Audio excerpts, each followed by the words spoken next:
Hi, everyone. Welcome back to Conquering Carnivore. My name is Melissa, and today is day 3 of my carnivore journey. I want to start off by apologizing. I'm sorry I didn't upload yesterday. It's been super busy over here. My daughter's soccer team just won a state championship for the first time in their history, so that was super exciting. Plus, we're getting ready to host one of my boyfriend's friends from out of town. So that's kind of been taking, precedent over other things. But I have not strayed from my diet. And I just kind of want to start off by talking about the meals that I've eaten over the last couple days.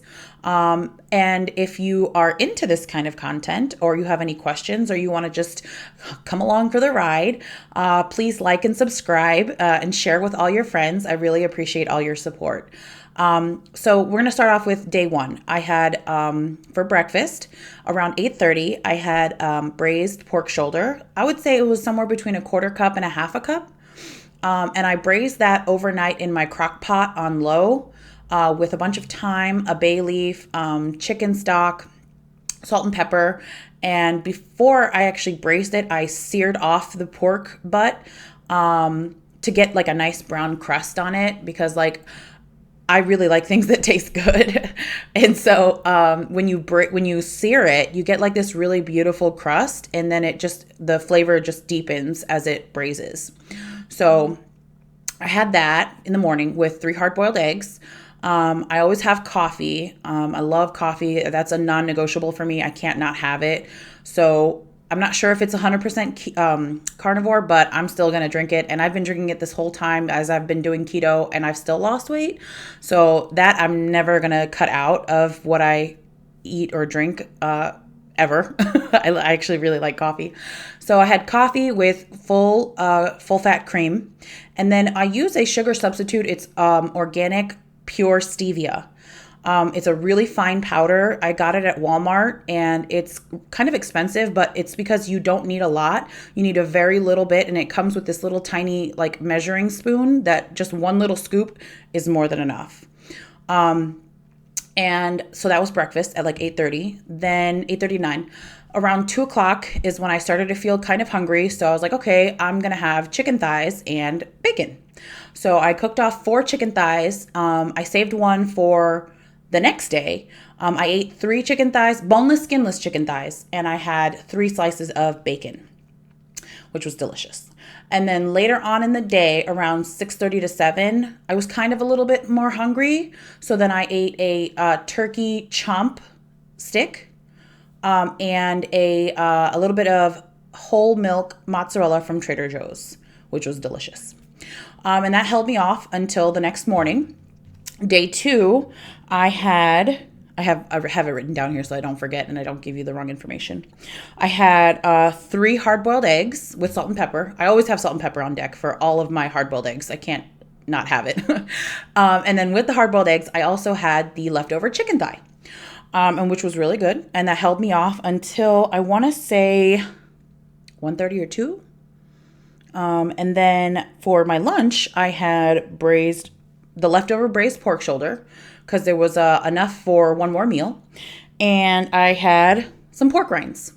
I am very much like a salty, snacky eater. I love salty foods. And so for me, I really like chips, but I can't have chips.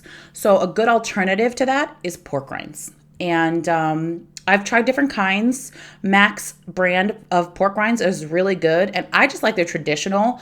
I've tried their spicy, I've tried their salt and vinegar, but for me, the best one is just the plain traditional. It satisfies that crunchy, salty thing that I really want to just kind of snack on or have. The texture is good, the taste is good, so I highly recommend that if you're a salty, snacky eater like me. It's really good. And you can get the jumbo bag at Walmart. Usually it's $4 to $5. Which that's pretty good. And then for dinner, I wouldn't really call it dinner, but later on in the night, I got kind of hungry, around 8 o'clock. And so I had a couple more, mozzarella cheese cubes. And then I ate 6 slices of pepperoni. And then throughout the day, again, I'm having coffee and then sparkling water and regular water. So no diet pop, no pop, no juices. I strictly stick to coffee, water, and sparkling water, unsweetened.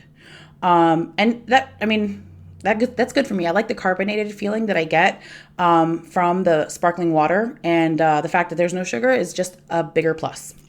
So now that brings us to today. For today, I have chosen to fast. So I actually haven't had anything to eat and I feel great. I've just had coffee.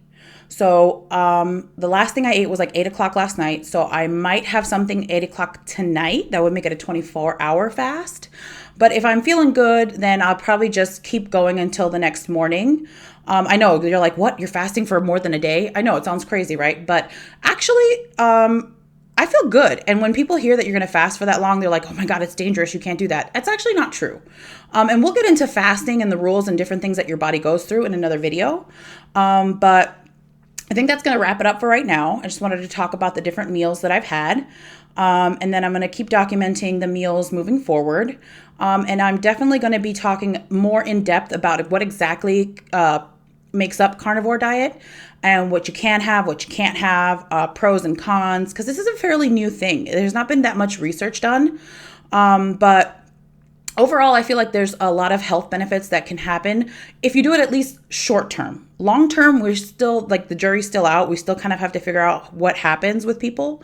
But short term, there's definitely big positives that can happen. So that's it for right now. Thank you so much for watching. Remember to like and subscribe and share with all your friends.